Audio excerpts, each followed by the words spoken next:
So I will be posting recordings and lecture notes and materials on CCLE, but I'll also just kind of have them up on the website, and that's maybe helpful just for you guys as a resource, maybe not, but I'll have that link up and ready for you guys next week. So sorry I didn't have it ready to go this week, but yeah, so just I guess kind of some general housekeeping.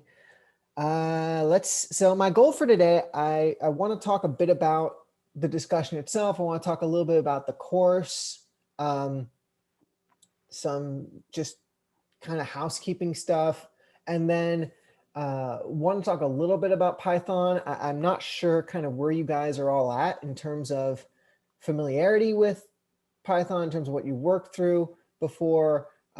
So, we'll kind of gauge that. We're sharing these labs, which are just great walkthroughs in terms of functionality. So, there's not a whole lot of editorializing I can do above it, but, we'll still kind of talk through some of the stuff and then just kind of open it up for you all. So first thing, I just kind of want to start, I guess, on a little bit of a weird note, but just want to acknowledge that I literally cannot believe that this has been over a year now that we've been doing this whole thing, and just how ridiculously hard this is. I mean, full disclosure, like college is you're always lucky if you're batting 50-50, batting 500. What's the baseball metaphor? I don't know, whatever. It's always like if you're at least managing your coursework, but at least when you're on campus, you've got your friends, you got things, there's enough kind of to offset it that hopefully makes the experience all right. Moving online really kind of has effectively taken everything that was awful about college, kept it, and then took everything that was great and awesome about it and just taken that away from y'all. And just want to acknowledge that it's a hard time, and like, it's okay to just say like, this is not normal and this is not okay. And we're doing the best we can. And in that spirit, the first thing that I just really want to be upfront with you guys about is just telling you that like, it's really, really important to us that you feel like you're in a space where you can succeed in this course. And, I hopefully the workload isn't going to be too onerous, but even if it is, that's what we're here for. And I know that as TAs, that's our job. And yes, it is, but I really, really want to emphasize this. And I can speak for all the TAs in this course. Like, we want you to succeed. We want you to do well. We don't want you to feel like you don't have the resources, you don't have the support to do well. And, unfortunately, some professors are a little bit more flexible about deadlines and everything. Majid is not one of them. He tends to really go hard in terms of deadlines. So the one thing I'm going to ask is, like, if you guys are struggling, if you're feeling a bit overwhelmed, if you're feeling like you just kind of need some help getting something done, please reach out. Office hours are not like I will make time to make sure that you get these things done. We'll scope out a half hour, an hour, whatever we need. And we'll just make sure I don't want anybody in this discussion section not being able to submit a project or a homework because of life. I mean, I get it, stuff's going on, but we really want you to succeed. So if you're ever feeling overwhelmed, just reach out. We'll make the time. We'll make sure you get the coursework for this course done. And I really want to emphasize that. The other thing I kind of want to do is we're stuck here. You're apparently stuck with this. That's kind of wild for me. We're going to talk more about that in a moment, but this is not a particularly great medium for these things, but let's see what we can do to kind of make them a little less miserable. To that end, first thing, so this went out last night, and by the way, I saw some of you already filled it out, and I'm thrilled to see that. But so the first thing is class directory. Again, as I mentioned, the greatest opportunities of being at UCLA are your peers, are those disembodied faces on the screen in front of you. Like, those are, those are the opportunities for lifelong friendships, networks, contacts. And, frankly, that's been taken away from you. And we can't really make that up, but we can do what we can to try and help you forge those connections. And the first thing we mentioned is this class directory. It's not a heavy lift, but if you can just like, if you're interested in meeting some people in the class, hopefully making some connections, please take a few minutes to fill this out, just introducing yourself to the class. And then my other request, particularly for those who did fill it out, is go back, look at some of the other submissions. And if you can, make the effort to reach out to one or two of them as well. Again, I'm not, who knows, maybe your BFF is on that directory. But even if it's not, just a kind of a chance to reach out into the void. Yeah, by the way, this meme is like, I'm not gonna lie, like this is totally, I felt personally attacked by this meme because this is literally my taste in music.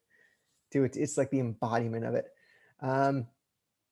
So yeah, if you can do that and take the time too, just to, it is again, a chance to kind of put yourself out there, give, throw out a little personality, let your classmates know a little bit about you. Totally voluntary, but again, I mean, it just kind of helps if you can kind of work, find people to work with, find people to do that. Just, yeah. So that's number one. Number two, the Secret Broom program. I'm going to be throwing that out this weekend too. We did this in CS180. I don't know if any of you took that course. Actually, I know a couple of you took that course. Yeah.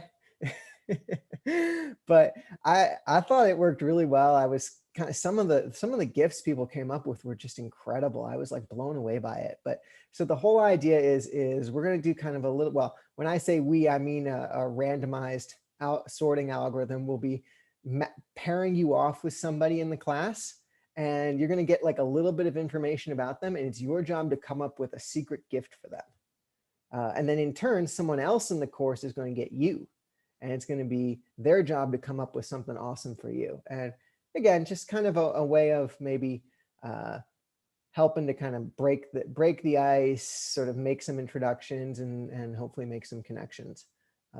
I actually thought one of the things we literally ran this as a secret Santa. So we did this in December of fall quarter. And I kind of felt like that was a missed opportunity because everyone was doing this around finals week. And it was like, well, why didn't we do this week 1 or week 2? And you could actually have a whole quarter to kind of work those connections. So that was something we learned. So we're doing this early on this time. Again, totally voluntary. But if that's something you'd be interested in doing, just a chance to kind of meet somebody, particularly when workload is still ramping up, and hopefully you're not too overwhelmed. With a quarter system, week 1, you're already behind. But if you're able to, again, just a wonderful program. Oh, well, let me just pause there. Any questions specifically about those things?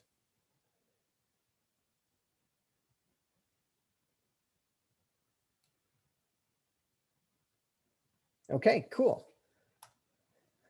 So this was kind of wild for me. I didn't realize this was a thing now, but like discussion sections are mandatory attendance. Is that like, is this like, and apparently this isn't just this course. I was talking to a friend and she has like the same thing. Are multiple professors doing this now? The only other class that I have that's doing it is a negotiation class, but that's because we're actually doing like negotiation exercises in class. Man, I can't, I'm like, as if this quarter isn't bad enough. Now you're forced to attend discussion sections. Like what? This is... I did want to ask something. I have had like mandatory discussion sections for like one other CS class before, like CS130, although usually it's not mandatory. But I was like, I know the professor has several strict rules. One of them doesn't really make sense to me, which is his reasoning for like closing the lectures at the start time and not allow, he said he's not going to allow people to enter the lecture late, and that he like, I don't know if he said the same thing about the discussion. I'm not saying you should do that, but I'm confused why he was saying that he was going to do that for the lecture, and how it affects him or other people. If someone's going to be late anyway, shouldn't they get to attend live instead of waiting till it's done to watch the recording? And getting points deducted, because like if you're a minute late do you get locked out and then lose points on your grade? Yeah, I mean, I understand. Okay, so I understand professor's motivation. You know, I know it's easy to slack off, and he wants to encourage attendance, and I get that. So I mean, I can't necessarily speak ill of that, but and you know, it wouldn't matter what my opinion is anyway. It's not like I have any say in it ultimately, but um, I think, you know, ultimately, I think it's less him trying to kind of come down hard and more him just trying to impose a little bit of discipline. Because I mean, let's face it, you know, and I've been on both sides of these things. If you don't kind of have that push to attend, you just don't. I don't know about you, but like I would go for like a week. I'd make it a week and a half, and then be like, I'll just watch the recordings. Like, and yeah, and you couldn't pay me to go to discussion sections back in the day. But anyway, okay, so I'm supposed to take random attendance. So I'm supposed to call you out at random and make sure you're here. So I'm just gonna, let's see who's here. Okay. Okay. Akshay Gupta, are you here? Daniel Jaffe, are you here? Awesome. Miles W, are you here? Yep. Cool. Bonnie Lou, are you here? Hello. Awesome. Okay, we got a full house. Good enough for me. All right, perfect attendance. Radical. Oh, nuts! I didn't mean to go ahead.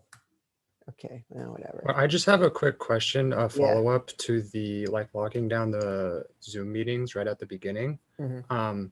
I mean, it seems like it's already like enough of a penalty to possibly lose grade points. So would there be any way to possibly suggest that he maybe instead like take a screenshot of like the participants at 10 a.m. But then if you show up 1 or 2 minutes late, you don't get locked out for 2 hours and then have to wait until later in the day to be able to attend class?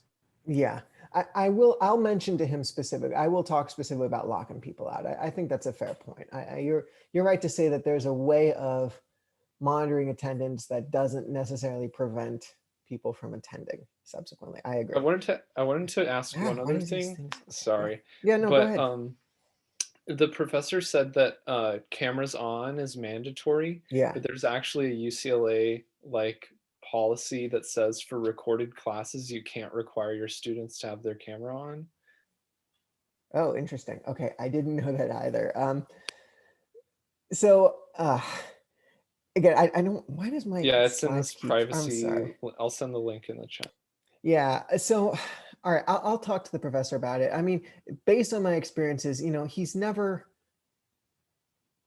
kicked anybody out of the class for having their cameras off. Again, I think it's more of a strong suggestion than sort of an enforced thing. Well, he just said he wouldn't give us participation credit or like attendance credit if we didn't have our camera on. Okay.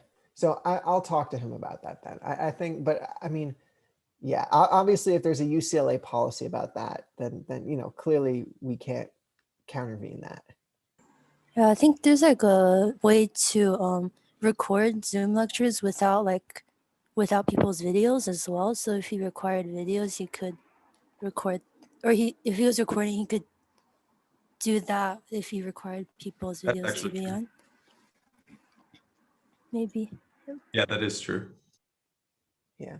Okay. Well, thank you for flagging these. I will definitely raise that with him. You know, I know, I mean, those who've taken Midget before, you know, at the end of the day, he's not the kind of person who will sort of sweat the small stuff about this. And I know just in my discussions with him that I think it's been more about him sort of wanting to encourage dynamic participation in the course rather than trying to be over, you know, heavily handed and punitive in terms of his approach. But I definitely hear you, and we will, you know, I'll bring these up to him because yeah, I think the last thing he really wants is to sort of create an environment where you guys are all sort of arbitrarily penalized for things like that. That's not his MO. So I mean, one of the reasons I really like working with him so much is I mean, there are faculty who will be like that, but that hasn't been my experience with him. But yeah, so I'll definitely raise those with them. So thank you for discussing those. But okay, so yeah, discussion's mandatory. I will be taking random attendance every week. So awesome job, 100% attendance this week. That's great. So let's talk about what else we're doing. We are going to be doing some theme discussion sections. That's just, I did this last quarter. I'm not going to lie, it was a mixed success.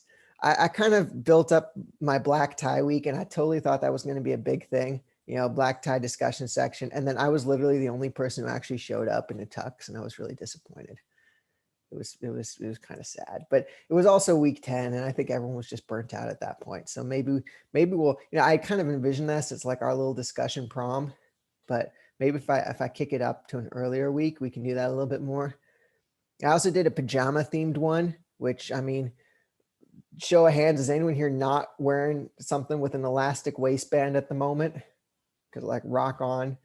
If you know, I put on jeans the other week to go shop and I felt really grown up. That was kind of cool.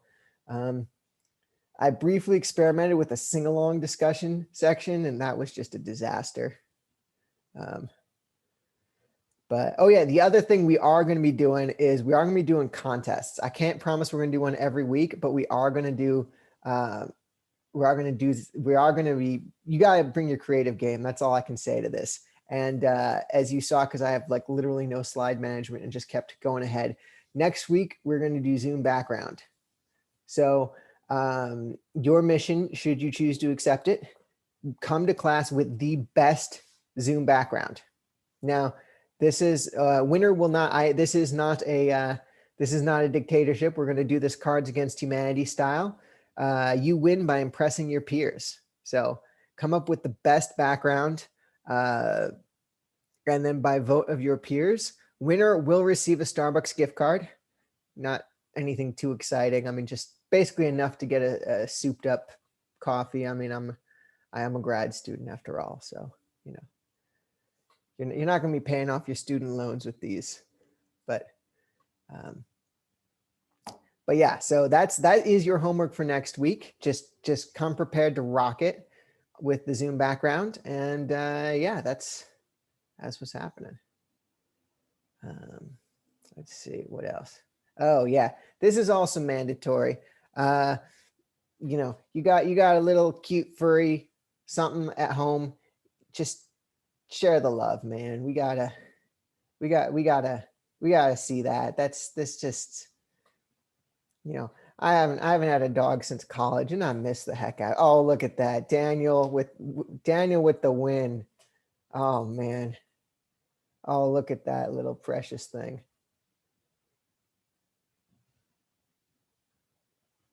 Oh, that's awesome.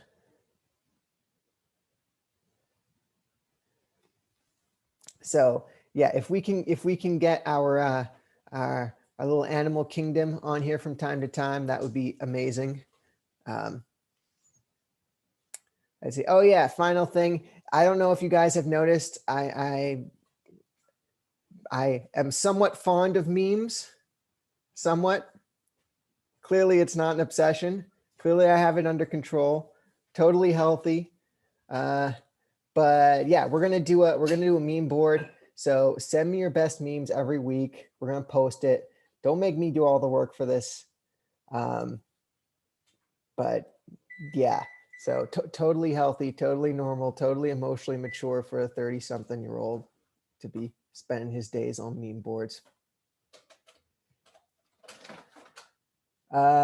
Okay, last but not least, let me just kind of pause and open this up. I mean, this is your time. This is your section.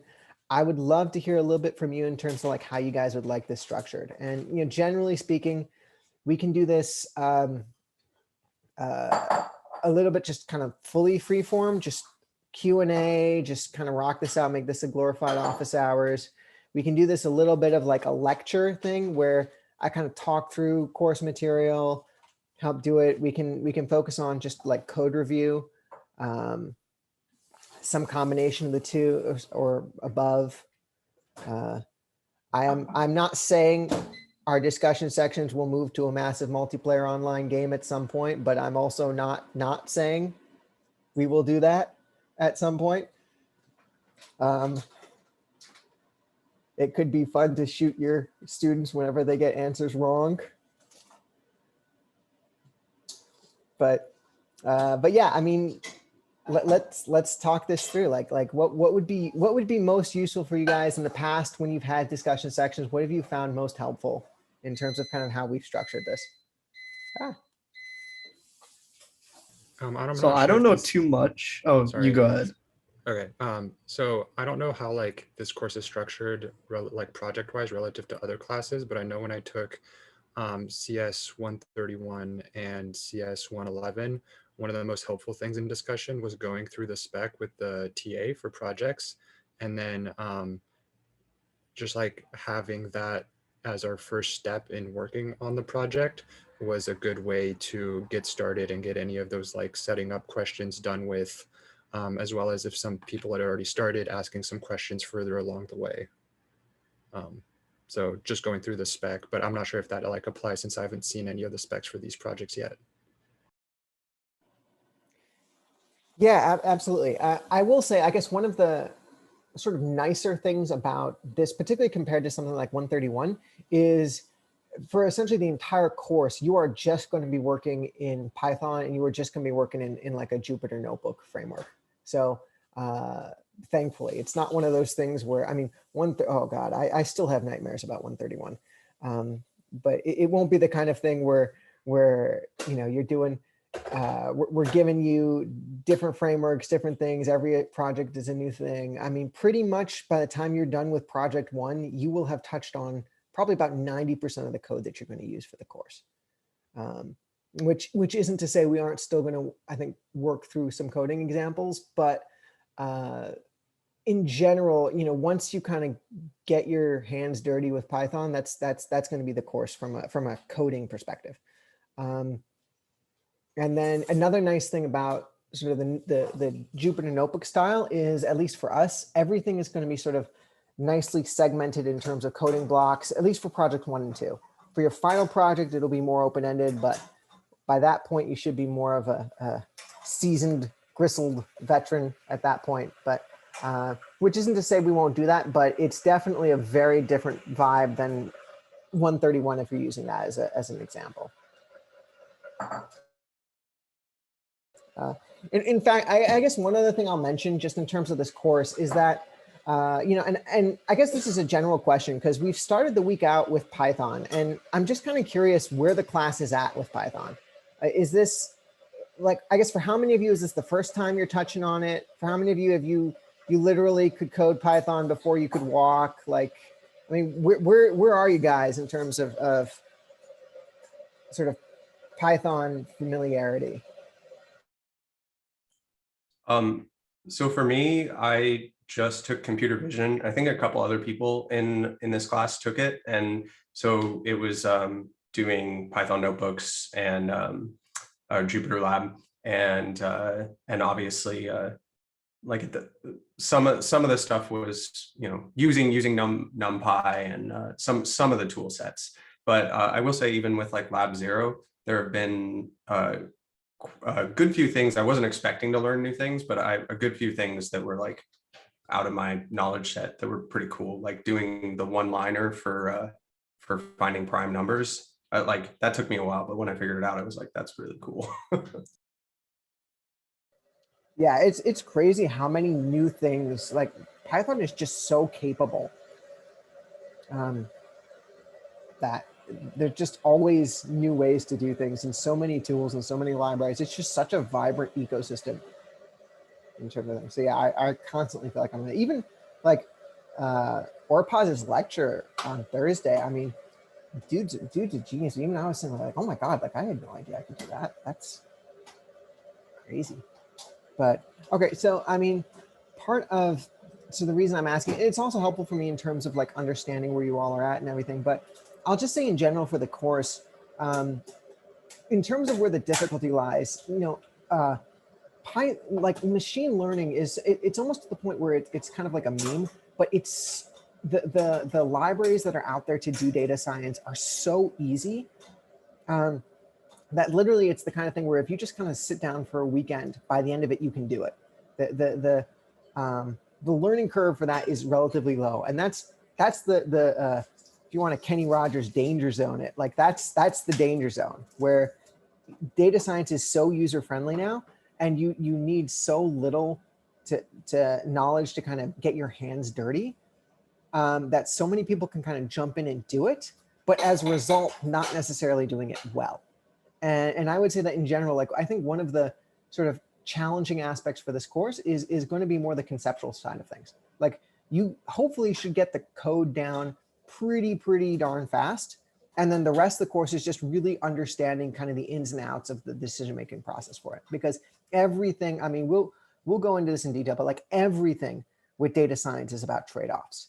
It's about, you know, there's literally more often than not, you're entering a world where it's not like your code compiles without error or not. It's not this nice little binary, it works or it doesn't. You're entering this gray zone of choices and trade-offs, and, you know, maybe doing this will help, maybe it'll hurt, and just understanding those dynamics, understanding those options, understanding how different choices kind of impact your models and everything like that. I think that's really where the substance of the course comes in. So, and I mentioned that, you know, just because in terms of, I guess, maybe what can be helpful or not, ultimately that can kind of help to dictate this, at least when I found I taught it previous years, we ended up spending a lot more time in discussions talking conceptual stuff and theoretical stuff, just because we run through topics so quickly in this course that oftentimes we sort of need a little bit of time just to kind of talk through concepts that maybe we kind of rush through in lecture. But again, you know, we'll play it by ear. And if anyone finds that like they're still struggling with their environments, they're struggling with getting the code, like we can always pivot. So, you know, I do want that feedback from you all in terms of like what's most helpful or not.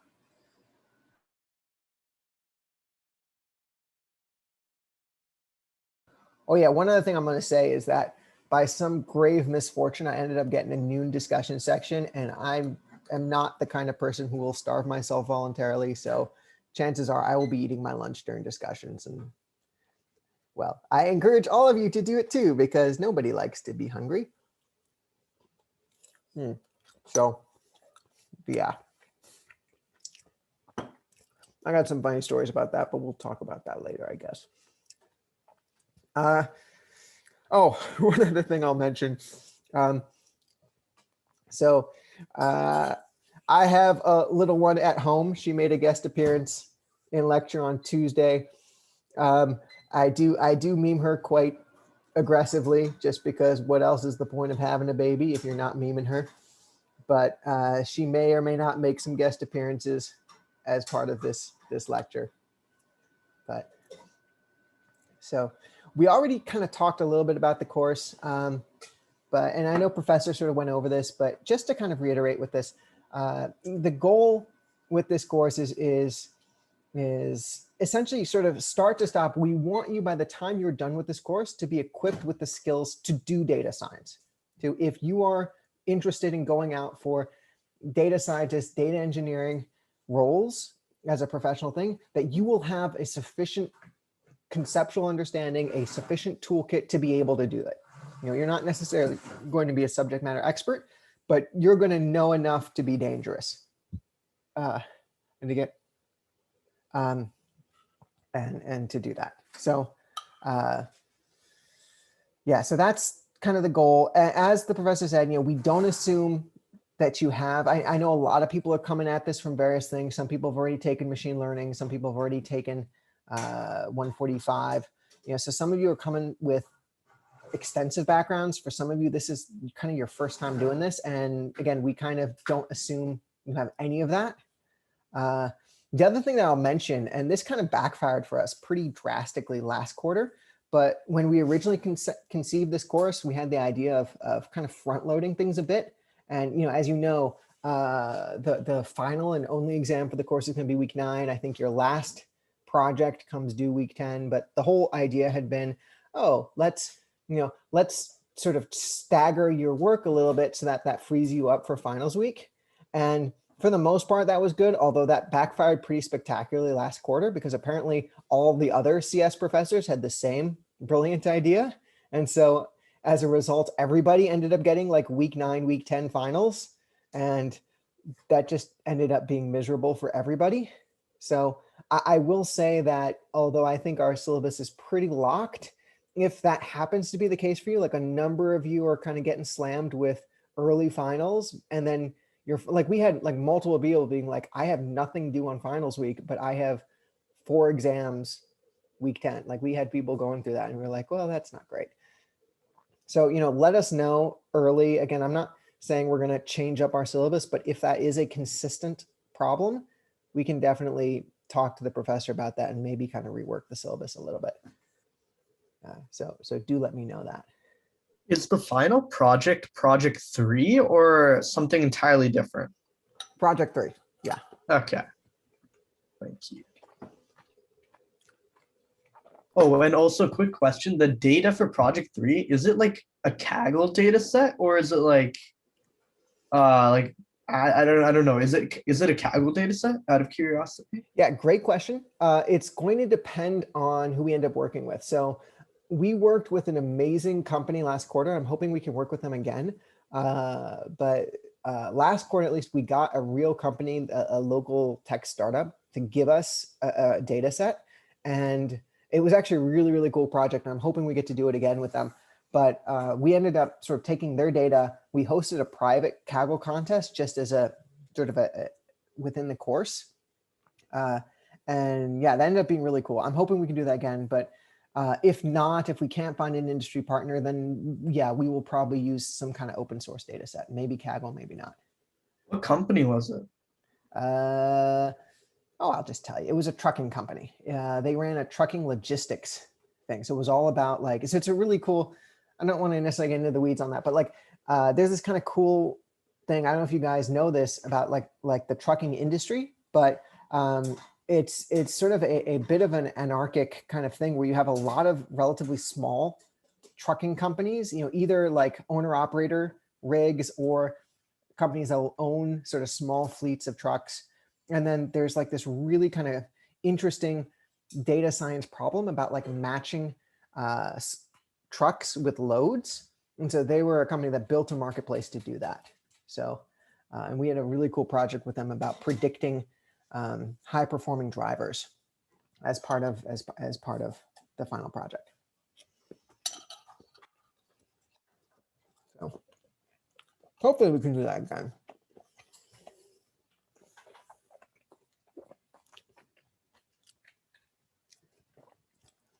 Any other questions as I wolf down my my food?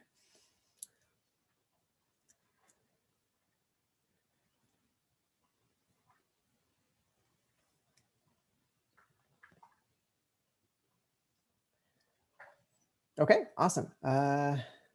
So Orpaz talked about this a bit yesterday. Has anybody been, and I know there were some questions on Piazza about this already, but has anyone had any issues setting up your development environment or sort of anything related to that?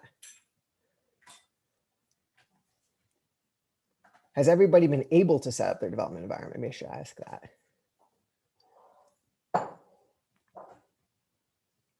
Okay, I'm seeing some thumbs up. So one thing that I will mention, I know there was a lot of talk about this, and there was talk in Piazza as well. People can take obviously different routes, sort of more efficient installations versus whatnot. But one thing that kind of I've found helpful, because a lot of times when you're dealing with these sort of complex Python libraries where you have different versions and different dependencies, it can be kind of difficult to get all that compatibility. But Anaconda is just this great one-stop shop for, it's a single download, single distribution. It gives you everything that you need, everything that you'll need for this course.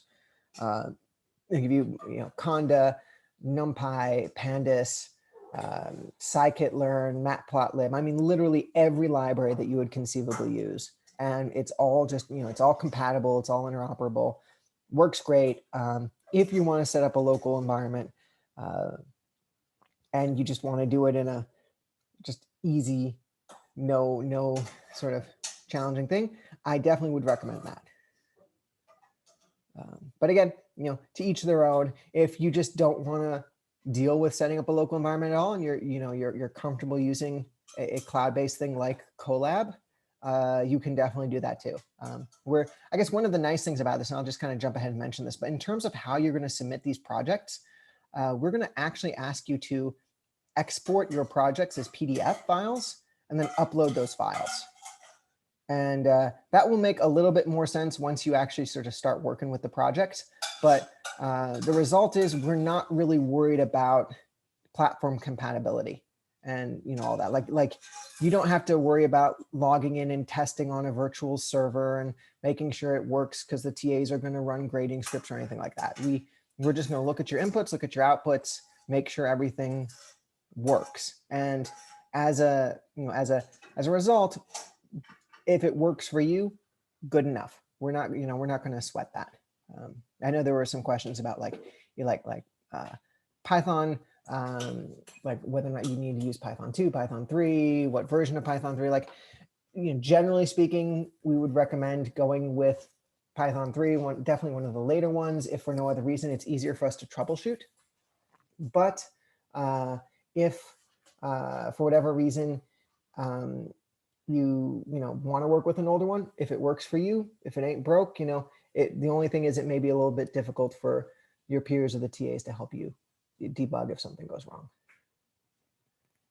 So I will just say that in terms of setting up and running a local environment.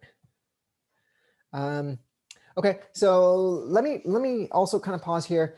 I see like a lot of people have kind of worked with these things before. How many people here are familiar with Jupyter notebooks? How many of them is this like the first time you guys are seeing this thing?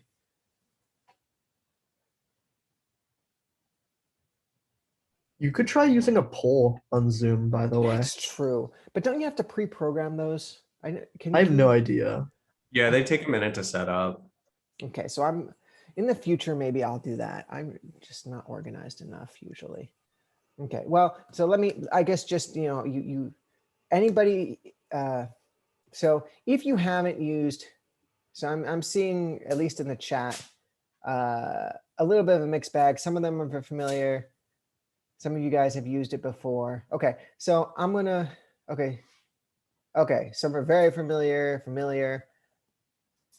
So I'll just talk very briefly to it for those who kind of the first time. It's one of these things that if you haven't used it and if you haven't used it before, it can be a little bit counterintuitive, but once you get going with it, I find it's just an amazing and useful thing. So let's talk a little bit about kind of how it's different. So if you've worked with Python, like if you just worked with Python before, generally speaking, you'll either enter into you'll launch Python from terminal, or in your IDE, you'll sort of script it out, and then you'll either run operations directly within Python, or you'll save your output as a Python file and just run it from terminal, right? That's, if you've not worked with a Jupyter notebook before, that's generally kind of your development environment. This is kind of a really, really interesting hybrid in that it's it allows you to sort of do real-time inputs, outputs. And so, generally speaking, the way it works is you'll have these cell-based code blocks. And rather than having to run your entire code all at once, like every time you run it, you don't have to run your script the entire time, which, as you will notice, can actually be very cumbersome if you're doing a lot of sort of data processing and engineering.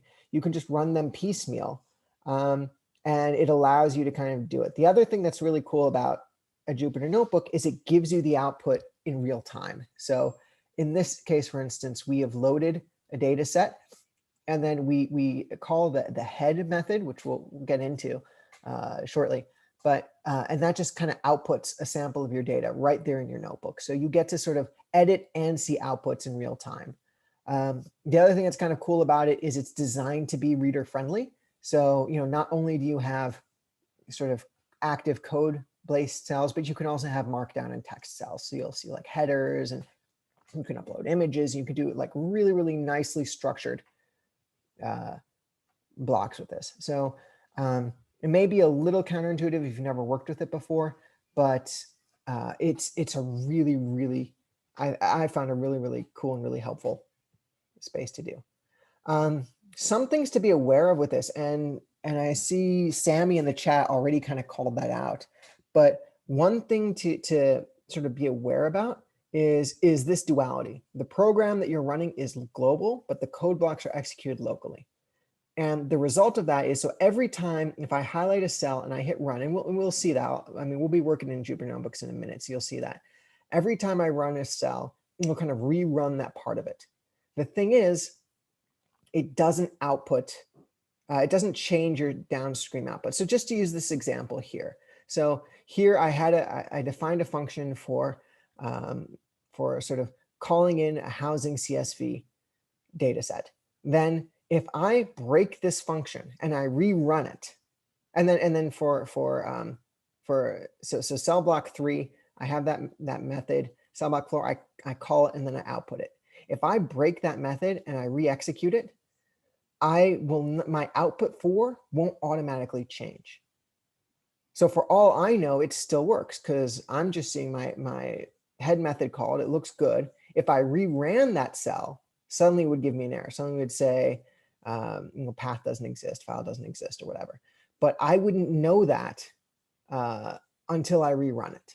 And so that's, and more often than not, that can be a huge pain working with Jupyter Notebooks, are precisely that issue, that you'll be working through something and then maybe you'll make some changes, and you may, and here's another thing too, you may make changes downstream as well as upstream. Like if you change your data frame, and if you drop certain features, if you do certain augmentations or transformations, and you've changed a variable, but upstream you're still using that original variable, you essentially may have broken that initial code but not realized you've done that.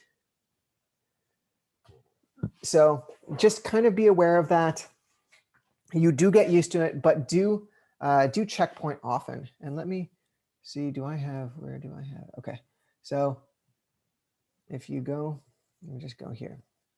So you have both of you do this, or here, you can save and checkpoint, revert to checkpoint, just easy ways as you're running through it to do it.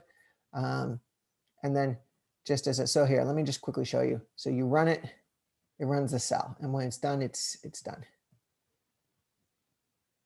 Right, so let's see. So yeah, periodically, I just recommend saving and checkpointing. You can at any point restart and run all. I do that periodically as well too, just to kind of make sure as I'm working through it, I haven't inadvertently broken something in my code. But yeah, that's, I think, the most important thing, just to kind of be aware of.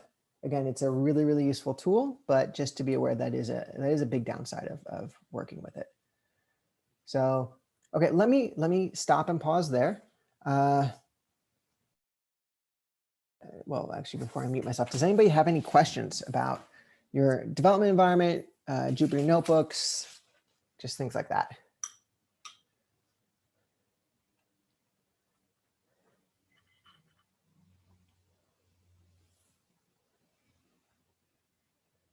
Okay. Yeah, and Daniel, thank you for calling that out. Yeah, it can also be really useful if your thing hangs. You can, where is it? Yeah, like you'll notice while it's running, it'll kind of give you that status. You can always interrupt a cell or a kernel if you do that without sort of having your whole program basically kind of come crashing down on you. So yeah, that is a really good thing to call out.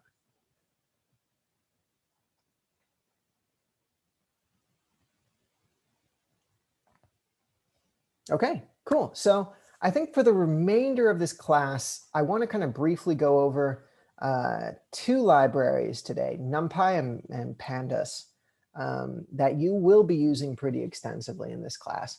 For both of these, we provide pretty extensive tutorials, and I don't know that there's a whole lot that I can kind of add above that, but I will kind of, I guess, walk them through with you ever so briefly, and sort of, I guess, try to answer any questions that arise while we're working through it. Let me think what else to say about these. But yeah, I mean, you will be living, breathing, doing these. So first is NumPy or number Python. And if you guys haven't looked at your Python basic workbook, so in lecture, Orpaz pretty much ran through all of these. So, he talks about like importing your modules. For some, people who haven't like worked with before. So every time you call in an independent library, you have to import it. And then when you call a method, you have to reference it hierarchically. So, and oftentimes this shorthand thing, if you see this like import NumPy as NP, import Pandas as PD, that's just sort of a nice, easy shorthand way of when you're calling a Numpy or NumPy method, you don't have to sort of type it out fully. So yeah, so he kind of ran through this. He ran through lists, typing, slicing, appending, deleting. I will say that just as a general rule, you will not, I won't say never, but you're not going to be using those basic functions all that much. You really will be living, breathing in either a NumPy array or a Pandas array. So the function for writing out functions in Python, calling methods. So I think he went through all of that in lecture. So the last thing that I kind of want to go through, okay, oh yeah, so question about exercise number 4, sure. Which one's number 4? It's just me being dumb and probably not reading the question right, but it says like do a 5x5 random matrix and multiply it by the identity matrix. Yeah. And but the ones right before it, literally, we're talking about just multiplying with the star, and so I didn't know if it meant to do like, and that if you did that with matrices, it'd be element wise. And my intuition is like just do normal matrix multiplication. But since he didn't talk about that, but he taught the lesson of multiplying using star, I wasn't sure if he meant to do it element wise. Yeah, so so the way NumPy works is it will do, if you do the star with matrices, it will multiply it out element wise. So yeah, so I didn't know what he wanted, which way he wanted, like traditional matrix multiplication or element wise. Yeah, so for that, if I'm understanding the question correctly, which I hope I am, you can pretty much just do traditionally. So just so for this exercise, you just need to generate the random matrix. You just need to generate a unit matrix and then just do sort of a traditional multiplication step for them. So nothing, okay, yeah, definitely not designed to be a trick question for that. So, okay, so let's talk NumPy. So NumPy is going to be very similar conceptually to a lot of the thing you've been doing with lists and everything, but it's kind of hard coded specifically for numbers. So there's a lot of additional functionality layered on in a NumPy array that you don't necessarily get with your kind of standard lists. And the first thing to note is that with NumPy, you sort of live and breathe in this NumPy array. This is essentially a two-dimensional array with columns and rows. And as a general rule, because NumPy is number-based, you will generally only be working with ints and floats.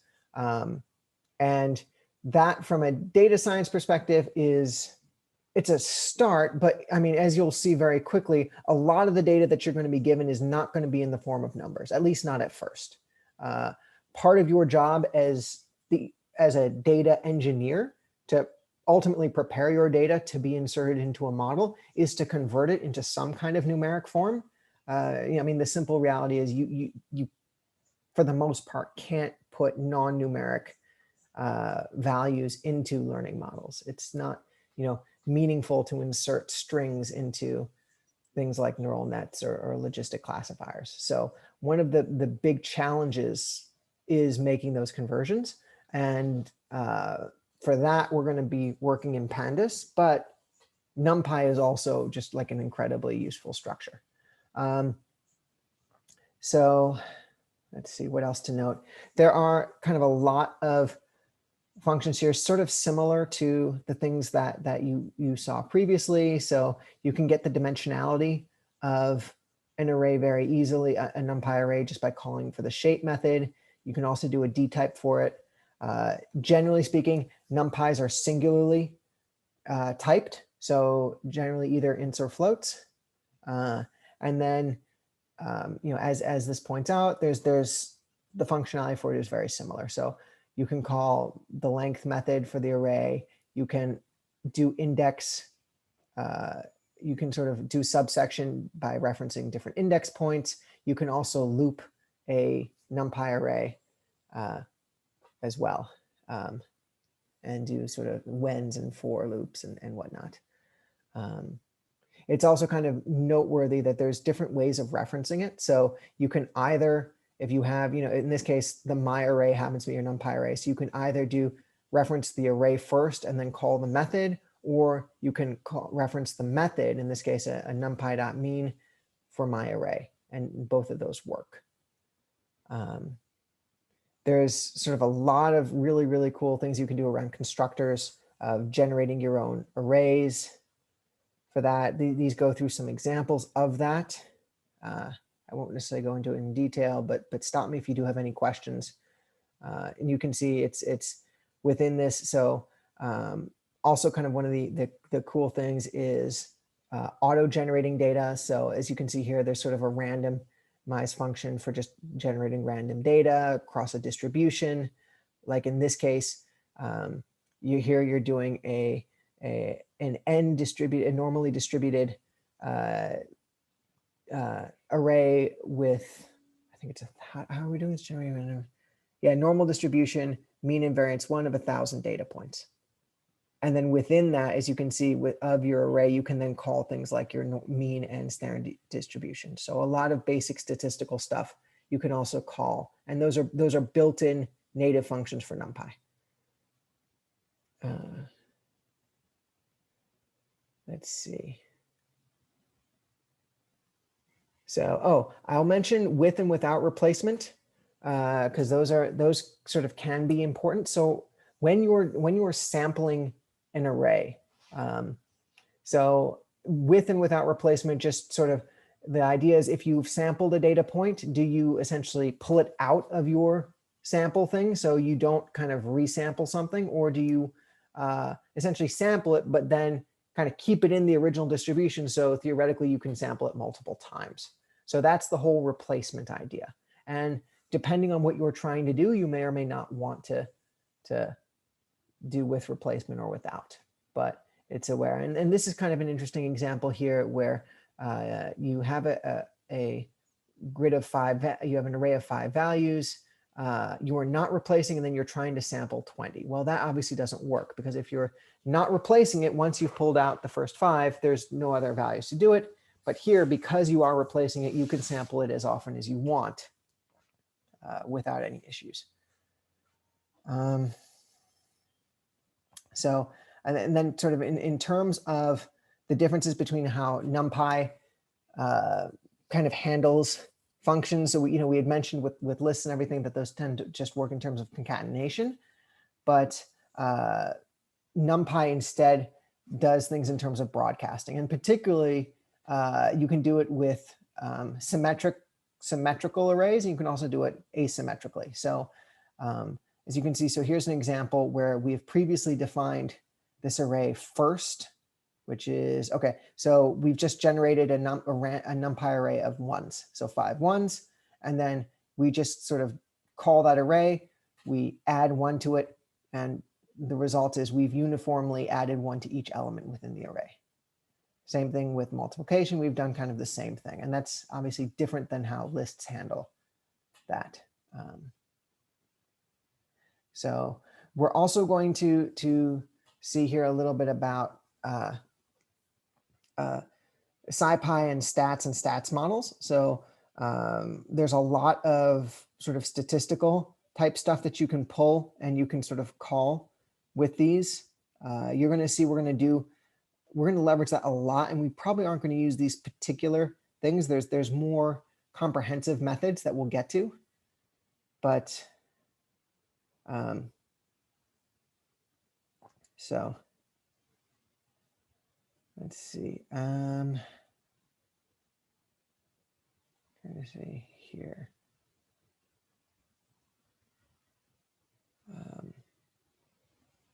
I guess what else to note with this? So like here's kind of an example thing where you've created a linear space distribution. So these are equally spaced things that are normally distributed between a range of -10 to 10, and you're taking 1,000 samples. And then you can kind of see here, so the output, we've printed out here the array of the first 10 and the last 10 index values. And then there's also plotting. And particularly when we get to matplotlib, you'll see a lot of just things like this, but just kind of plotting out your distributions with that.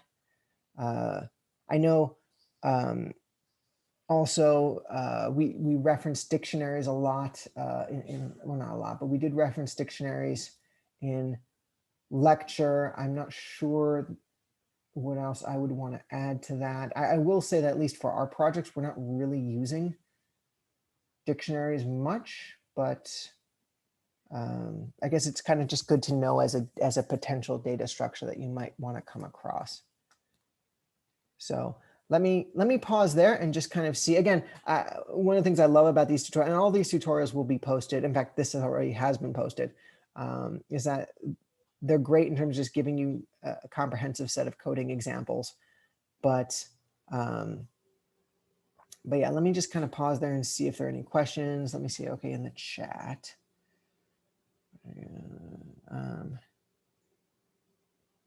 Okay, yeah, just do traditional matrix multiplication for exercise 4. Although to be perfectly blunt, because we're a little bit vague in what we've told you, I think you would have pretty solid grounds for doing either way and then arguing up a regrade in case you got points off for that, because you were right to say we didn't actually specify. Let's see, where am I doing? Okay, so there's a question about the final project. It's really going to depend on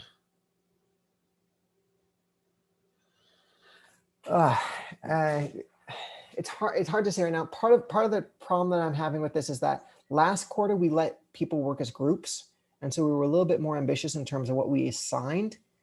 If so far, at least professors indicate he wants everybody to work solo on this, so I think we would have to scale back what we ask people to work with and work on.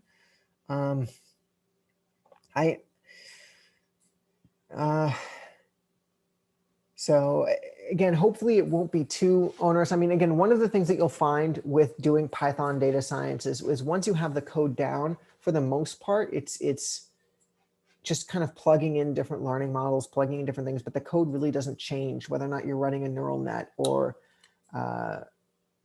you know, a KNN or a Bayesian classifier or something like that. So it's not necessarily that long. But again, I don't want to promise that. It is project 3. It's not going to be terrible, but maybe it is going to be more work than the other ones. So one of the things I would probably say is if you find like projects 1 or 2 to be relatively doable, then project 3 will probably be analogous in terms of workload. If you find those to take up a lot of time, then probably project 3 will be pretty similar in terms of time commitment. So for what it's worth.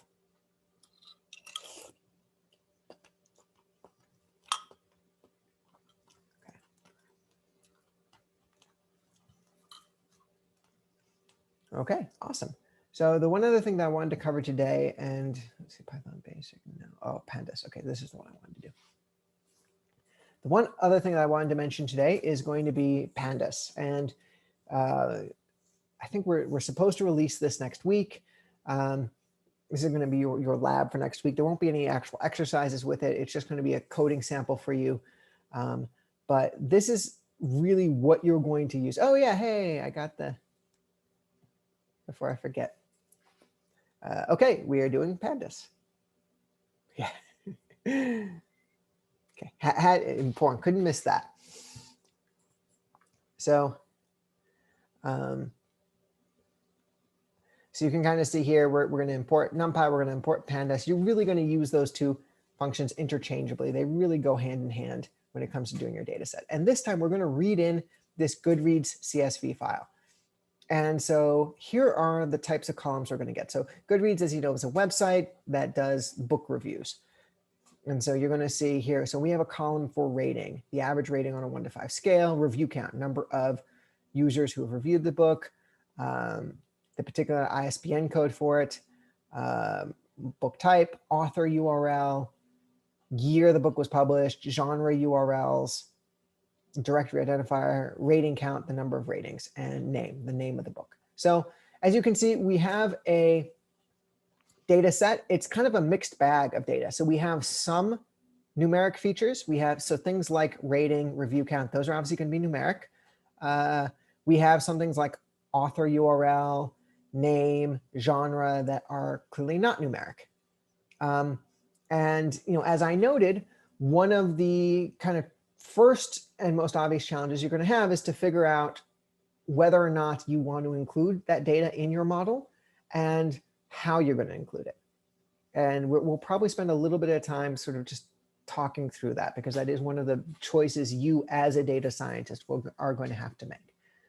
But again, unlike Numpy, which is strictly working with numbers, Pandas is just a more capable, I guess, data storage and manipulation framework, and allows you to work with all types of data types.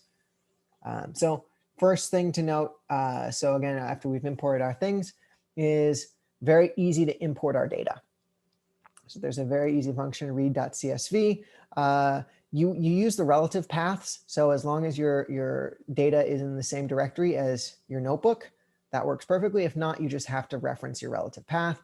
You read it in, and then that is your data frame. And we can output our data frame. So if we just output df, it'll output at this. And you can already see this looks a little bit different than what we were working with previously, right? If you remember our little NumPy things, those didn't look all nice and formatted. Here we've got, that's the wrong one. Here we've got, we've got different shades for our rows. We've got what looks like column headers, although that's clearly not working right. So already we're seeing that Pandas is kind of a bit more sporty than we were working with previously. However, as they noted, clearly this first row here is not a column header. This is actually a data point. So we want to read that in as a data point, and we don't want to, and we want sort of separate column headers. So this kind of shows a nice, easy way to do that, where you can, when you read it in, you can define your column headers. So in this case, you've created a list. That's your column headers called names. You read that in, and then what do you know? Now that we output this, how nice does that look? We have rating, we have review count, ISBN, book type.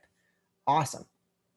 And the other thing that I'll note here is we call the head function, which is just allows us to print sort of a nice sampling of the data. And it's an arbitrary number. I think the default is 5, but you can also just specify that. If I run that as 10, it'll output the first 10. If I specify 1, it'll just give me 1. So that's kind of just a nice thing to know.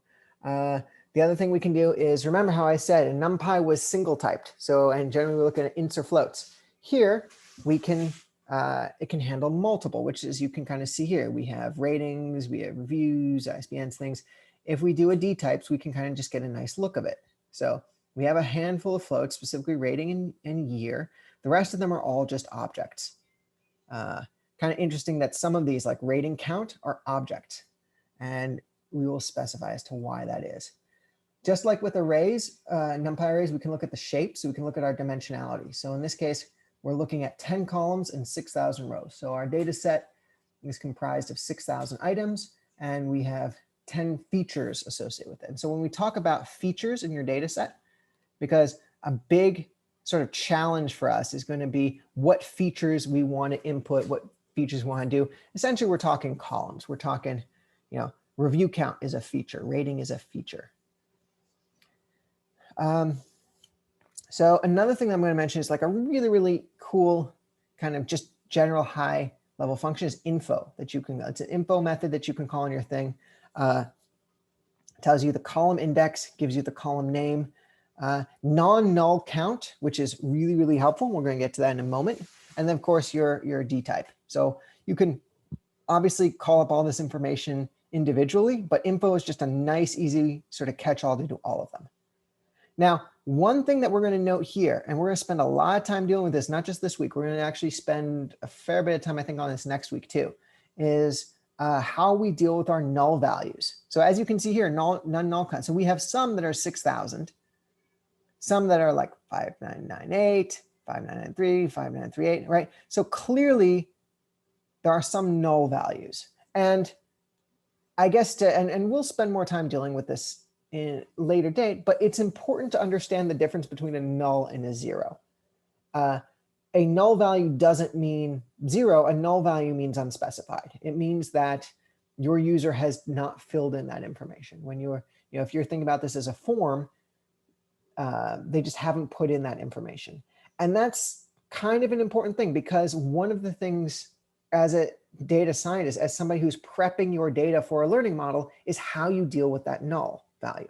And that's something there's literally a whole, it's called imputation. There's a whole sort of strategic approach to how you deal with nulls, and different approaches you can take and different ways you can handle that. But it's a non-trivial thing, because your model needs to sort of know how to handle that and what it wants to do and how you want to do that. So, and we're going to deal with that more in a second. The other thing that's kind of cool is this describe method. And if you call describe on your data frame, it'll take any feature that's either a float or an int, and it'll return some basic statistical elements for it. So it'll give you a count, so number of instances. It'll give you just standard statistics, mean, standard deviation, min, max, 25th, 50th, 75th percentile for it. So again, really, really useful function. Let's see. Then again, just looking at our number of missing features, so we can kind of just see here is null. So it ranges, right? Some of these, which was that? ISBN, I guess, is there. We have like a lot of nulls, a lot of the other ones we don't. You can then kind of sample. So for the ones that are null, how are they looking? And this is for the rating. So we see we get an NAN value. How do we deal with that? So the easiest way that they deal with here in this example is they just trim it. And they say, okay, you know what? Our data frame is going to be, we're going to take all the things that are not null for year, and we're just going to return that. So we've essentially trimmed everything that isn't a null thing. And let me just see something really quickly here. Okay, yeah, never mind. Okay. And if we look at our shape, lo and behold, went from 6,010 to 5,993 and 10. So we've trimmed some of our things. Okay, so yeah, I know this is captivating stuff, but this sort of part two just kind of shows you some of the stuff that you can begin to do in terms of feature engineering. And so this is kind of like a cool thing here. So the idea here is we have this thing called an author URL, and it just gives us the URL for it. But what we really want here is the actual author name. And so it just kind of shows you a really nice sort of method you can do to call. You can use a split function to literally just essentially cut out the segment of text that you want. And then once you have something that works, actually shows you that you can write out a function for that. And here we have get author, and you can literally then run that on your data set and just like pull out all of the authors. So I think that's a really kind of just cool thing to run through. And then it shows a more complicated example with genre. So here we potentially deal with multiple genres, so it's a little bit harder. It just shows you sort of a sample syntax for you to do that. But again, it just kind of shows you how to do that. You're not going to be asked to do any of that, but it's just an interesting example of how that would work. The last thing that I want to show with this is grouping, and you will be asked to do some grouping exercises because these are really, really useful. And this says, you know, let's take a particular feature, let's take a particular thing, and let's sort of generate some summary statistics based on that. So in this case, we can sort of group by author. So in this case, we want to look at the individual author, and then we can do things like, in this case, we can call count, or we can call mean. And it can look at this and can say, okay, well, for each author, what are the number of ratings? What is the review count? What are the sort of the number of values we have for that? We can call for mean. We could say, okay, well, what is the mean value for each author? Like what are their ratings things? What's the mean year that they were out? So again, a really just kind of cool thing that you can do. Again, there's a sample exercise here. So I'm not sure what we're doing here. Include the following way for aggregation column. Okay, create a new column. Okay. Group data frame by author, include the columns rating name and author. Okay, for aggregation name, which means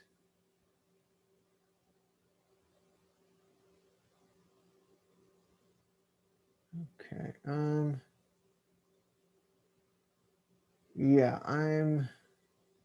Yeah, so I guess there's just some examples here. I should have looked through this a little bit more closely before we did this, but it just kind of gives you an example of that. So one thing to note here, and this is actually a good exercise just when you're working through code, is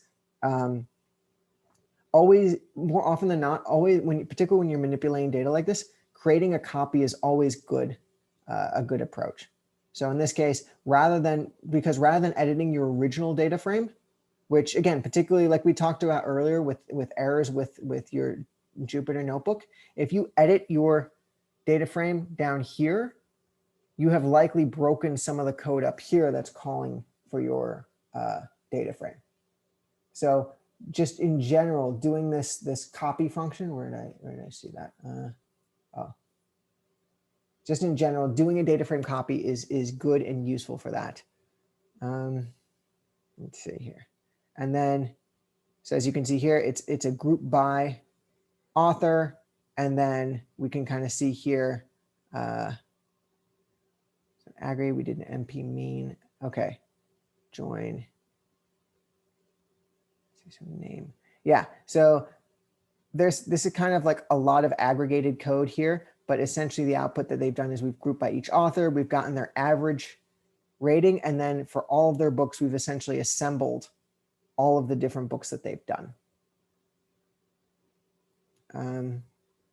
I will just say that in terms of the class exercise you're going to do is not, you probably won't have to do anything nearly this complicated.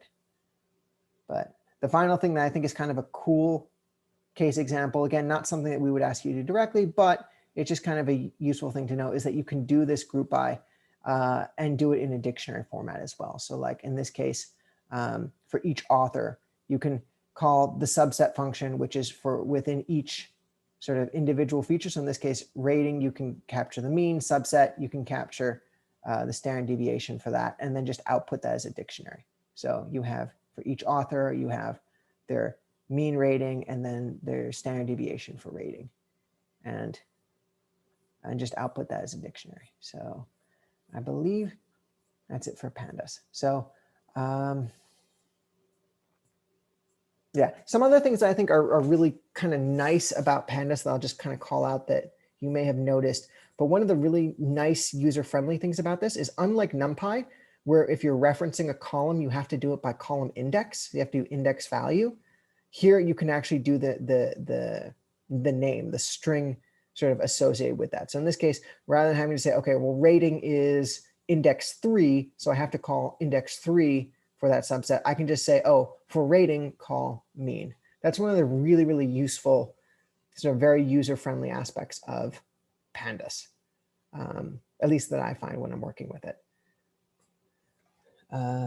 So yeah, so let me, I guess, just kind of pause there. I know we ran through that, but again, all this code is here. It's available to you. It will be available to you if you haven't already downloaded it. So yeah, let me just kind of pause here and check any question. Okay.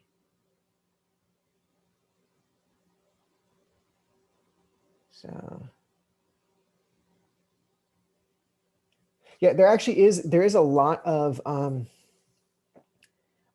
so there's a question about like interfacing with SQL. So you can read in, just like you can read in CSVs, you can also read in SQL tables and sort of do these data queries and data manipulations and then output to SQL as well. So yeah, it's actually really, really cool. So even if you're not necessarily as familiar with like SQL as a thing, you can literally just kind of pull that in and work off Python with it.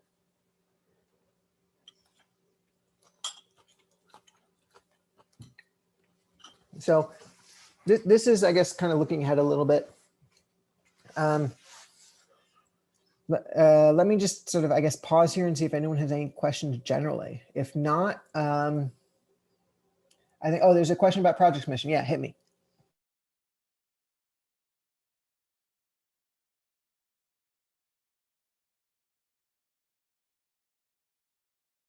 Ah, good question. Okay, so yes, you guys are all so efficient. I believe if it's not open already at this point, it will be today. But yeah, you will be, it'll be open on Gradescope for submission. So thank you for asking about that. But I know we had some, yeah. And then the next thing, just for you, for your familiarity, is yes. So download the Jupyter notebook as a PDF file, and then upload that. Exactly right.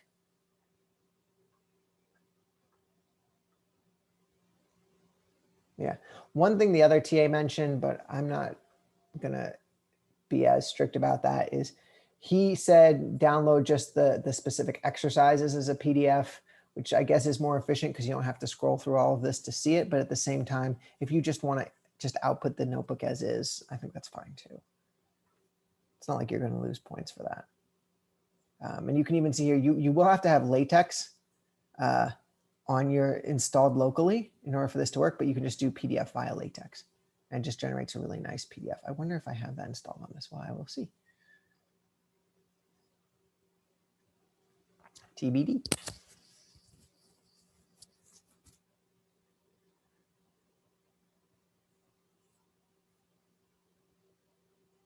What distribution of LaTeX do you recommend? I have no idea about that, to be honest. I am not read up on my LaTeX distributions. Okay, so you see, there it outputs, and here is really nice, beautiful LaTexed up version of your Jupyter notebook. So yeah, easy breezy, beautiful.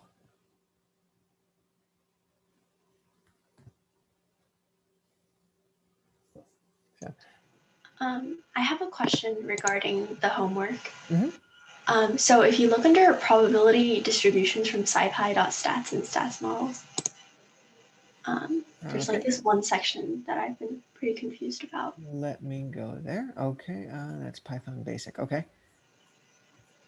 So. Yeah, right there. Okay, yeah.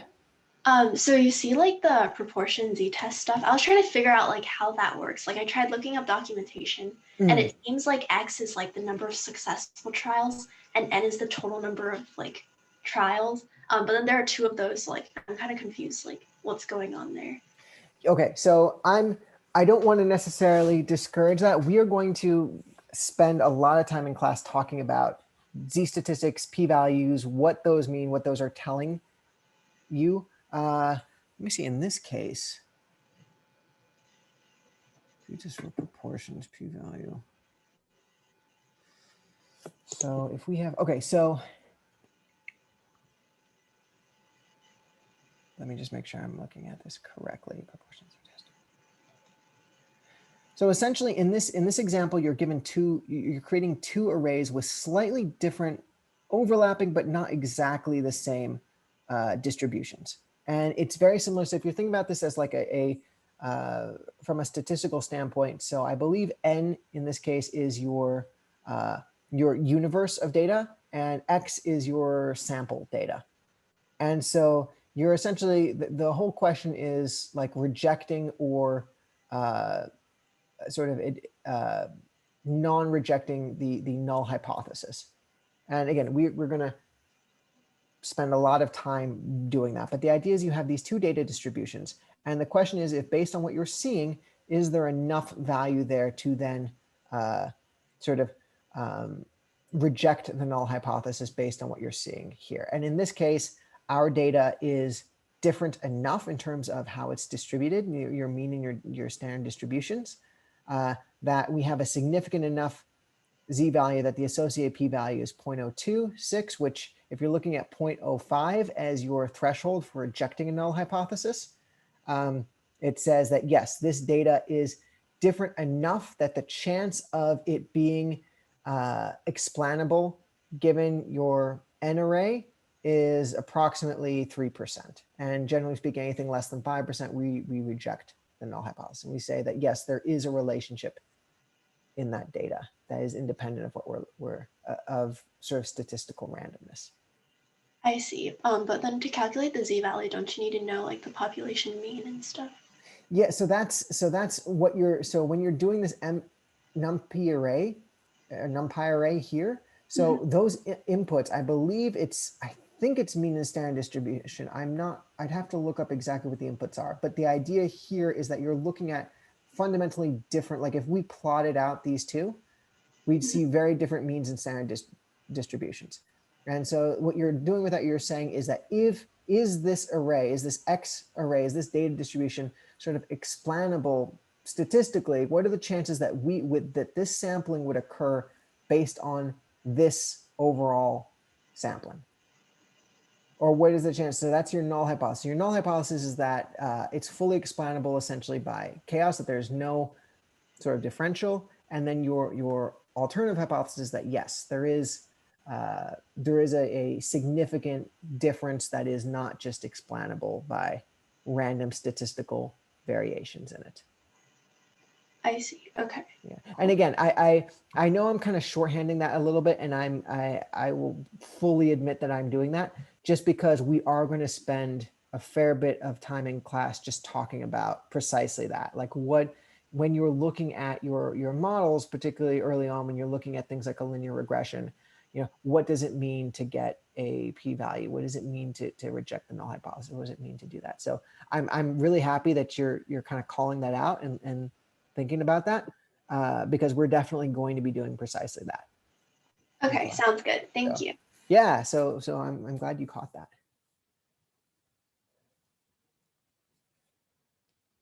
Let's see, any other questions?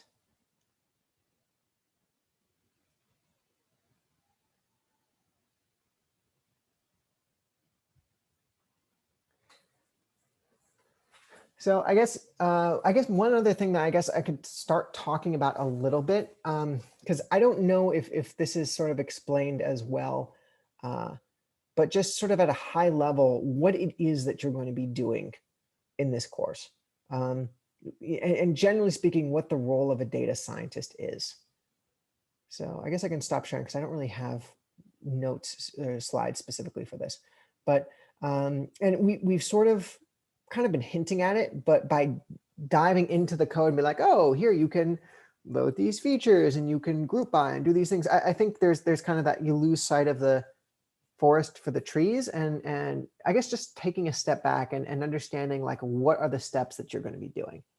And I should mention project 1, which you're going to get assigned next week, is really going to be that example for you. I like to call it you're baking your first cake. It's like if you've never baked before, right? You've never turned on an oven, you've never worked any of that. The whole idea is for project 1, we're going to give you, essentially we're going to walk you step by step through a project. And then we're going to ask you basically to replicate step by step your own little project. And the whole idea is just like baking cake, you're going to throw in the ingredients, you're going to mix the dough, you're going to throw it in the oven. It's not necessarily going to taste great what comes out. It's not going to be anything too impressive. But the idea is that at least it's not going to be, it'll give you a feel for each of the steps. And so just to, I guess, give you a high level kind of sense of what those steps are. Everything that we've been talking about with NumPy and Pandas and everything, that exists in the data engineering step. So the idea is that you as a data scientist, so you will be asked to solve a problem. And for project 1, for instance, the problem will be literally the data set that we're going to give you is an Airbnb data set. And so there's a whole bunch of information that Airbnb has collected on its properties. And it wants to build a predictive model for rental prices. So the use case for that would be, let's say you want to rent your unit on Airbnb, list your unit, you fill out all the information. It would be great if Airbnb can return a suggested rental price for you, right? Something that's kind of optimized where the user is maximizing the amount of revenue that they're getting, but at the same time, they're not pricing it just terribly, right? They're either not like pricing it so low that they're losing out on revenue, but they're also not pricing it so high that they've basically costed themselves out. So they want sort of a nice predictor of what that price should be. So you have a bunch of data that they've been giving you. Some of it is numeric, some of it is in object form. And your first job as a data scientist is to figure out, okay, what data is relevant for me? And what data is useful, and how can I convert data that maybe is useful but isn't in a form I can use into a form that I can use? So a lot of the work that we do in data science is really sort of around that thing, is looking at the statistics of your data set, looking at correlations, looking at what information your features give you. And then within that, looking at how you can sort of modify and transform your features. So a lot of work will go into feature engineering, which is like, how do we kind of construct or extract maybe information in your data that isn't necessarily directly in the data, but is useful for the data. So like let me give you like an easy example of this intuitively. So our data set looks at Airbnbs in New York. And for that, you're given latitude and longitude for each rental property, which is useful, right? It gives you that data on a map. But when you think about what's actually useful in a data set like that, you might say, well, something like neighborhood is probably more useful, right? It's your property in Soho or Greenwich Village is going to rent for very different than even, let's say, like Tribeca or Chinatown or upper Midtown or whatever. Like it'll be like very different depending on your neighborhoods. And so wouldn't it be interesting if you could take that latitude and longitude and do some kind of bucketing to give you neighborhoods, right? And again, that's just an example of the kind of things that you as a feature engineer could do. But a lot of your work is kind of around doing that. So then you also will do things like dealing with your imputation. So we mentioned this a little bit. We're going to talk about this a lot more next week.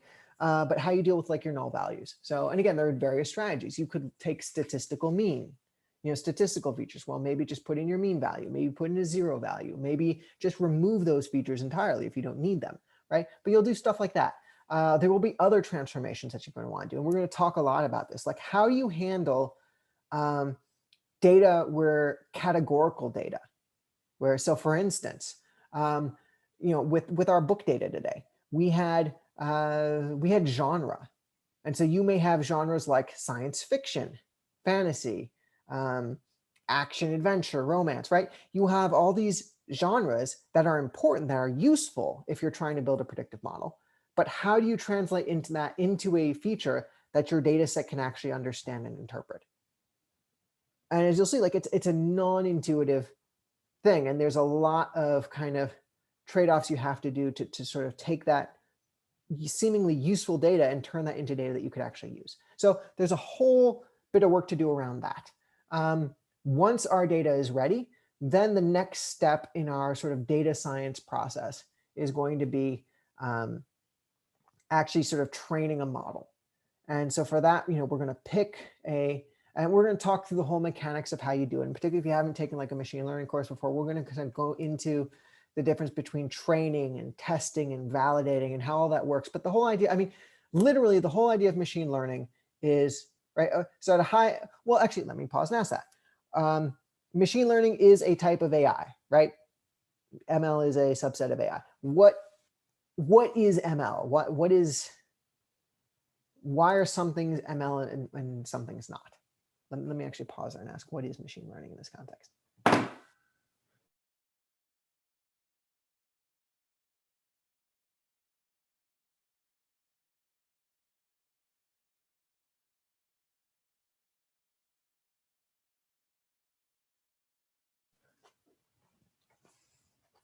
Okay, anybody? Bueller? Sorry, I was typing. I'll just talk for you guys. So I haven't taken any of these courses. So my understanding is probably less than some people's, but like I think of it as like the machine is taking, like, trying something and then evaluate, like it looks at the results and basically it does something new. Like it basically takes those results and I think like in neural networks and stuff where you would be maybe analyzing or seeing like, oh, how close it came off, then you would adjust like hyperparameters and things like that to try and get a closer mark. But I know like deep learning and stuff is more kind of, it does it all on its own. I don't know. Again, I'm in 161 now and I haven't taken machine learning yet. So yeah, no, that's Daniel. That's a great start, and that, I think that touches on sort of the key thing. So, and if you're in 161 too, it's kind of an interesting contrast if you look at those different approaches. But the whole idea, if you think about AI generally as kind of automated action, where a sort of a program is capable of either executing something or solving something in a sort of non-directly intuitive thing, right? It's not just a if-then series of statements, but there's sort of a indirect thing where it sort of has to solve something. And the question is, how does it do it? So like, for instance, in 161, like you're going to learn a lot about like gameplay, and a lot of gameplay is decision trees. It's going to be like literally it's a lot of AI, they'll say like AI is search. And it literally is, a lot of AI is just like breadth first search and things like that, where it's, if you're thinking about like how you solve a game like chess, the machine will literally permeate all the different permutations, go down certain levels, pick the optimal solution, choose that, right? That's how it kind of works out the decision. So that's an AI approach. ML approach says, okay, let's take an existing data set. Let's use that data set to literally learn a model of the universe. So yeah, and so by the way, yeah, so literally 161 is much closer to 180. It literally, I mean, you will hear the joke that AI is search, and it in some ways, I mean, it is debatable, but there is an argument to be made at least that you will get very comfortable with that. That and Lisp. Are they still teaching that in Lisp? Oh, you are going to be parenthesesed up the wazoo. Those are some good times. Oh, Lisp. Let's see. Yeah, so ML is the whole idea that you learn a pattern of your data, and a pattern that isn't necessarily immediately intuitive, right? If it's just simple statistics, if it's just simple correlated statistics, then you just run basic statistical models and you got it. But this is the whole idea that it's not necessarily something that's obvious or immediately intuitive. You need a little bit of oftentimes a little bit of a black boxing approach. And our different sort of machine learning methods are different approaches to doing that. So there are statistical approaches, there are sort of topographical approaches where your data is rendered in terms of an n-dimensional space and you sort of learn to build sort of divisors between them. There are literally like decision tree approaches to this. And then there's things like neural net approaches and deep learning approaches. And we're going to sort of cover all of those. The other thing I'm going to mention with ML, kind of conceptually, that's I think worth mentioning, is that there's really two types of ML problems at a high level. The first is a predictive regression approach, which is you build a model to make a prediction, and the prediction is generally on a continuous thing. So an example of that is what you're going to do in project 1. you're going to build a model to try and predict the price of an Airbnb rental. So again, it's a linear. So you might think if you've worked like with linear regression before and you sort of build that trend line and you have that multinomial function that you then plug in your features and get a result. And what you're training there is your coefficients, how you weigh each feature. That's, you know, one of the things that you're doing. The other sort of high level class of machine learning problems are classification ones. So that's is this a photo of a dog or a cat? Is this disease or healthy? You know, and you may have binary classification, you may have a multi-class classification model, but those are generally sort of the models that you're going to try to build. So you as a data scientist, you're going to take your data, you're going to do those various transformations, those feature engineerings, you're going to plug those into various models, and then we're going to talk about sort of your strategic approach for how to do that. But then you're going to sort of look at your outputs. You're going to look at the results, and there's ways of kind of keeping score, you know, and to see like, okay, what's working, what's not working. And within that, for all of these models, I think the other kind of thing that we're going to spend a lot of time talking about is ways in which you can optimize those models. So Daniel, I know you mentioned like tuning your parameters and changing function things. Well, there's a lot of like different manipulations that you can do to your data and your models to try and improve your performance. And there too, there's going to be a whole discussion there. You'll see, we're going to spend so much time talking about the difference between bias and variance and like overfitting a model, underfitting your model. We're going to spend like a lot of time kind of working that. And so if you guys know the metaphor of Goldilocks, I don't know if you guys know that it's the stupid like kids song, kid's story. This little kid brat named Goldilocks breaks into the bear's house, and she keeps trying like the bear's porridge and the bear's beds and things like that. And she keeps going like, oh, it's too hot, it's too cold, just right, too soft, too firm, just right. Data science is in a weird way like it's this Goldilocks thing where you literally are always balancing different forces. And you'll see that it's all about like finding that right balance where you're not kind of pushing too much in one direction or the other. And in a weird way, that's why, I mean, fundamentally, like, so I know somebody in the chat mentioned Kaggle earlier. Do you guys know what Kaggle is? Have you guys heard of Kaggle? Is Is it it like data leak science code? challenge? Oh, sorry. No, go ahead. I was just gonna ask, isn't it like some sort of data science challenge platform where they release like a data set and then see who can get the best results on it? Yeah, that's exactly what it is. And so it literally is this like competition space where, and some of these prizes can be really crazy. I remember a few years ago, Zillow, for instance, hosted like they will have some of these, like Zillow was $1 million prize. And other like big tech companies will sometimes host this. And that's the exact idea. They'll sort of post there. Zillow was trying to come up with, so if you guys spend any time on real estate websites, which maybe you guys don't right now, but you're going to reach a certain age and like Zillow's going to be your jam. I'm just warning you right now, like you're going to be all about the Zillow. But the Zestimate, that's that like predictive thing. So they literally wanted to make a better Zestimate, a better sort of prediction for price value. And so, yeah, so they released it on Kaggle and they did these a contest. And the reason it's, you know, and the reason you see sort of contests for data science and you don't see it for things like coding. I mean, you could theoretically see like a software engineering type contest, right? I mean, you could theoretically see that you put out a product spec and then you see who does the best job. But the problem with data science is that there isn't always a right or a wrong thing with this. It really is, there's an art to this. There's a throw the kitchen sink at it approach and just see what works and understanding the various parameters and things like that. And that kind of going back to what I mentioned before, in terms of the challenges for this course, the coding part is the easy part. And hopefully you'll see this in a few weeks. You'll be kind of right there with me. You're like, yeah, this is easy. This is like, it's trivial. Like to train a neural net is literally like 3 lines of code in Python. It's like nothing. But it's understanding what you're training, understanding and interpreting those results, understanding kind of how you can modify your model, how you feed in. That's kind of what makes this course, I think, so interesting and dynamic. So Yeah, and there literally is. I mean, like I'll tell you right now, like even the sad but true aspect of this, like when I do a data science project, it's more often than not, like that's literally what we'll do. We'll throw a dozen different models at our data. We'll see what works best, and then we'll hyper tune the heck out of it until we get the performance we want.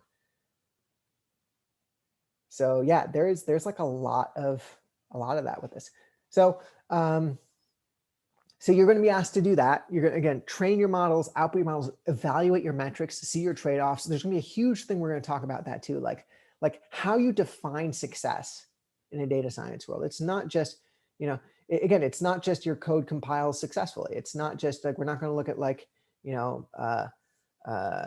throughput or clock speed or things like that. It's going to be there's trade-offs. And even with your models, you're going to see there's oftentimes real trade-offs in terms of types of errors that you allow versus don't allow, types of things. Like there's all of these kind of like interesting decisions that you as a data scientist get to make. And so we're going to go over that. And then let's see what else. There's a bit about like making your code ready for production environments and like the difference between sort of experimental data science versus, migrating a model once it's developed into sort of a production environment. There's talk about that. And of course, also the course talks a lot about sort of the data collection aspect of it. That's another thing too, that like as a data scientist, you also have to think of yourself sometimes as an empiricist. We coming from a CS background, I think we kind of have this bias of take the data set and work in a code environment, right? We're very comfortable working in like IDEs and calling different functions. Like that's kind of our bread and butter. We know that we're comfortable with that. But there's this whole other issue around, junk data in, junk results out. And is the data that you're actually collecting worth anything? Is it answering the question that you want it to? Because if it's not, then the best model in the world can, if you're fundamentally intrinsically crippled in terms of the data you're working with, there's only so much data engineering that you can do that's actually going to make a difference. So there's a whole kind of thing around that, around experimental design, data collection, thinking through that aspect of it, thinking about you as an empiricist that we're going to cover in this course. And then there's also an aspect of this about like data visualization output. Like how do you talk about your results as somebody with people who are not data scientists? Because there's a huge aspect to that too. And we see this a lot with, there's, you guys hear the expression, there's lies, damn lies, and statistics. I don't know if any of you heard that expression, but it's the whole idea that, yeah, you can oftentimes manipulate numbers to say what you want them to say, but how are you communicating meaningful results? How are you kind of explaining maybe nuances in your data set and what's important, particularly to people who are not sort of technically capable? So there's a whole kind of thinking around that as well. So I think that's with pretty pictures and with memes. Don't knock the memes, man. That really is, since the dawn of time. You think the Egyptians weren't memeing? You think all those hieroglyphs were?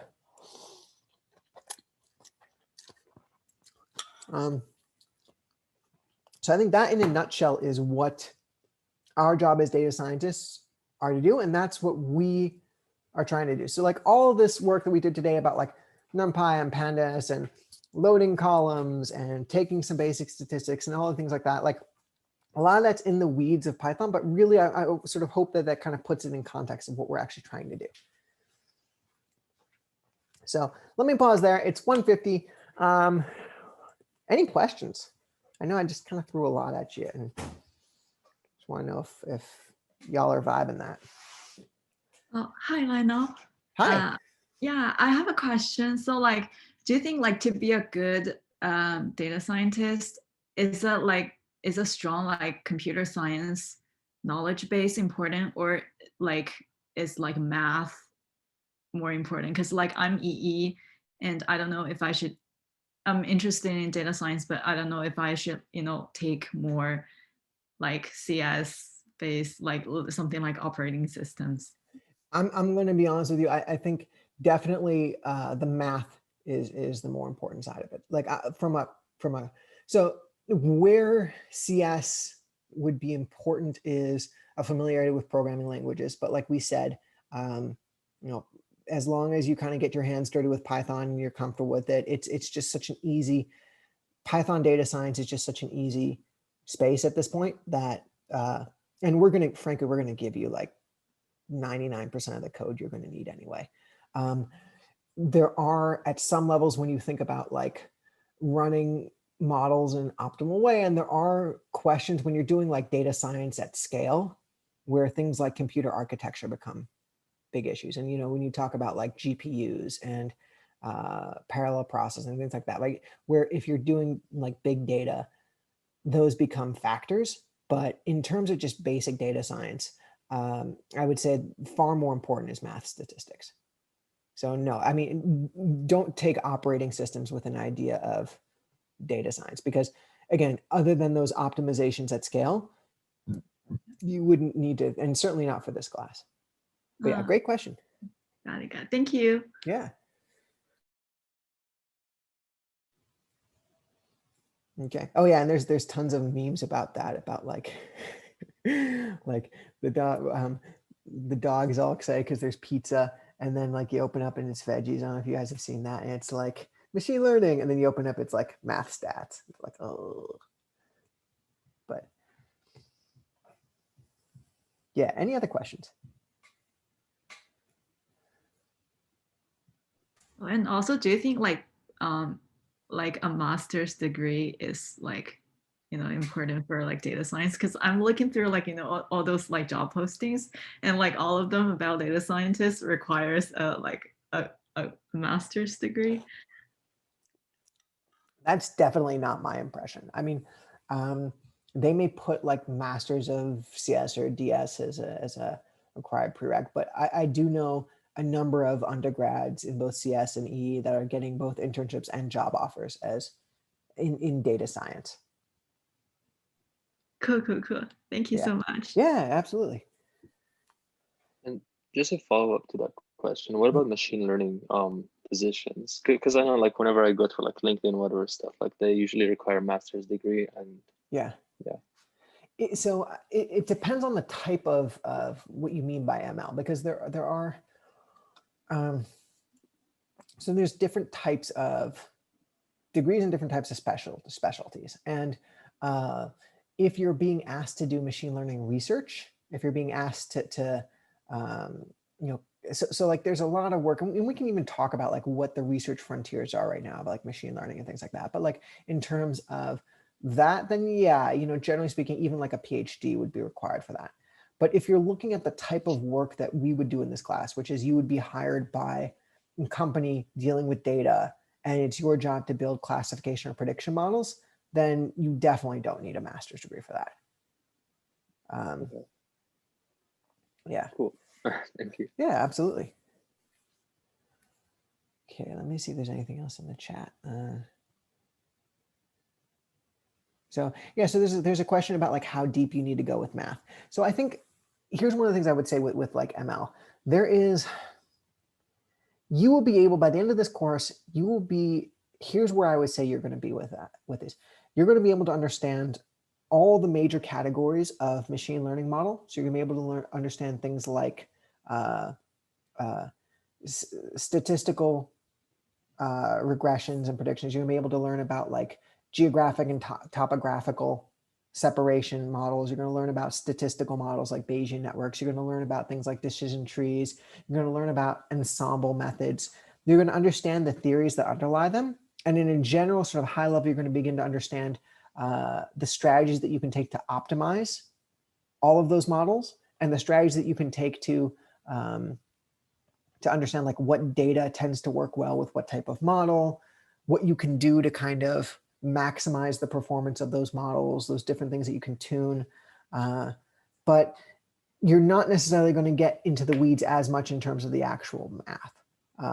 So that's honestly, like that's the truth about ML. ML is these kind of things where you don't need a lot of background to do it, but the more background you have, the more nuanced your appreciation is going to be of it. So you don't need to understand, you don't need to be able to solve by hand the partial derivatives of a back propagating loss model in a neural net to understand conceptually how it works and to understand why different activation functions may impact your model a little bit and how that impacts things like vanishing gradients and exploding gradients and all of those jargon that I just threw out at you that mean absolutely nothing right now, but hopefully in the not too distant future will mean a lot. So it's the kind of thing where you don't need a lot of background to be dangerous, to do real and meaningful work. But at the same time, it's that kind of thing where if you want to dig deeper, there's so much to explore in this space. So I hope that answers the question. But again, it's the kind of thing you really, I mean, literally after this course, I'm not exaggerating when I say you can, and I know people who've taken the course in the past have gone out and gotten data science jobs just from this course, because you will be equipped with the tools and the basic understanding to be able to do that work. But at the same time, it is also the kind of thing where there's so much more to explore. And hopefully by the end of this, you're going to kind of be in that space. You're like, okay, like I kind of see, you know, I see right now I think you're in this, you know, that whole thing of like the things you know you don't know, and then the things you don't know that you don't know. So my hope is that by the end of the course, right now, maybe like data science is you don't know what you don't know. And hopefully by the end of the course, it's you know what you don't know, right? You understand. I'd say that's like a win. If you're in that space where you're like, oh, I know this space and I know kind of where I need to probe deeper as a budding data scientist.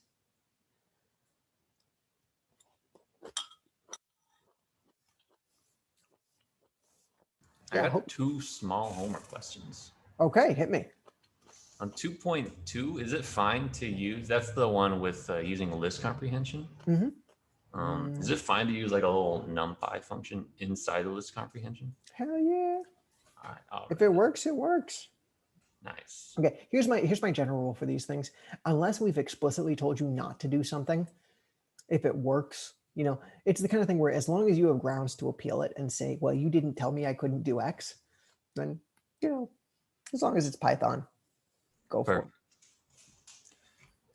And I'll also say that if your reader takes off, just be like, that idiot TA told me I could do this. So ha. All right, sounds good. And then the second one was, I just want to clarify, the unit matrix, is that the identity? Or is that supposed to be all ones? Oh, good question. I thought unit matrix was all ones. I think it's in there. I Googled it because I wasn't 100% sure, and it said that that's a less used but interchangeable name for the identity matrix. So yeah, but usually like unit means like. Yeah. Well, I'm Googling it and the top result is identity matrix. Shit. Okay. Yeah. So let me, you see, I thought it was all ones, but I'm seeing identity matrix. So you know what? It's like, it doesn't really matter because that's not like the point of the question, but yeah, just want to be sure. So here's what I'd say. I'd say for this one, given the ambiguity around it, just be explicit in which one you're using, because the goal of this is just to see you do the exercise. So I think as long as you plug in a matrix, then I think it's fine. Just say, you know, based on Google, unit matrix equals identity matrix. Therefore, I'm using, you know, the identity matrix with ones on the diagonal. Or, you know, the other way around. But I think as long as you're explicit, and then again, just blame the TA. Just said TA said you could do either.